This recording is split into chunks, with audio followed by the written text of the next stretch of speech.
Bonjour, monsieur Mangin. Bonjour madame la directrice. Je vous en prie, asseyez-vous. J'espère que Lucille et Maëlle sont satisfaits de leur nouvelle école. Ils s'y plaisent et les enseignants sont investis et prennent à cœur leur travail. Il y a néanmoins une grande nouveauté à laquelle mes enfants ne sont pas habitués. C'est la quantité de devoirs qu'ils ont quotidiennement. Leurs précédents maîtres ne leur en donnaient presque jamais.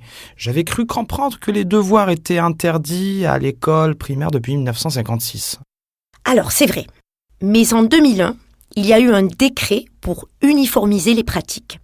Les enseignants peuvent donner des devoirs ne dépassant pas 20 minutes en CE1 et CE2 et 30 minutes en CM1 et CM2. Cela peut être des exercices d'écriture, de lecture ou de récitation. Ils devraient être faits par les enfants sans le soutien des parents. C'est bien ça le problème. La réalité est toute différente. Les devoirs prennent souvent près d'une heure, les enfants sont fatigués après une longue journée à l'école. Oui, mais ne plus faire de devoirs à la maison, c'est habituer les enfants à en faire le moins possible. Il s'agit de faire comprendre aux enfants que le travail, les efforts sont nécessaires dans la vie. C'est pour mieux les préparer à la réalité professionnelle. Et puis, des générations entières ont eu des devoirs et personne n'en est mort. Je n'ai jamais dit que j'étais contre les devoirs à la maison. Je suis simplement surpris de leur quantité. J'estime que l'école ne doit pas être un lieu d'effort ou de souffrance, mais de plaisir d'apprendre. Je partage l'opinion de Michel Tardy qui déclare que l'éducation ne consiste pas à gaver, mais à donner faim.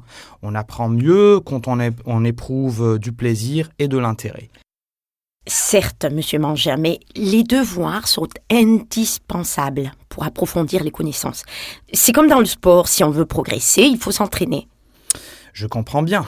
Ce que j'essaie de vous dire, c'est que ma femme et moi-même travaillons et nous venons chercher les enfants à la garderie à 18h. Le temps de rentrer, manger, prendre le bain, il est déjà l'heure d'aller se coucher. Nos enfants sont épuisés et cette surcharge de travail ne leur est pas bénéfique. Serait-il possible de mettre en place une étude afin que les enfants puissent faire leurs exercices à l'école ? Comme pour l'entraînement des sportifs, les élèves ont besoin d'équipements adaptés. Je vois. Le problème, c'est que notre budget est très serré et la mise en place d'une étude dirigée après les cours coûte cher. Nous pourrions peut-être en discuter lors du prochain conseil d'école avec les représentants des parents d'élèves. Si nous cherchions des bénévoles pour se charger de l'étude, celle-ci ne coûterait rien à l'établissement. Rien ne vous empêche, en effet, de soumettre votre proposition lors de la prochaine réunion. Je n'y manquerai pas. D'ici là, pourriez-vous glisser un mot aux enseignants afin qu'ils diminuent les devoirs à la maison ? Vous aurez tout le loisir de le leur demander vous-même dans 15 jours à la réunion. Au revoir, monsieur Mangin. Soit. Au revoir, madame la directrice.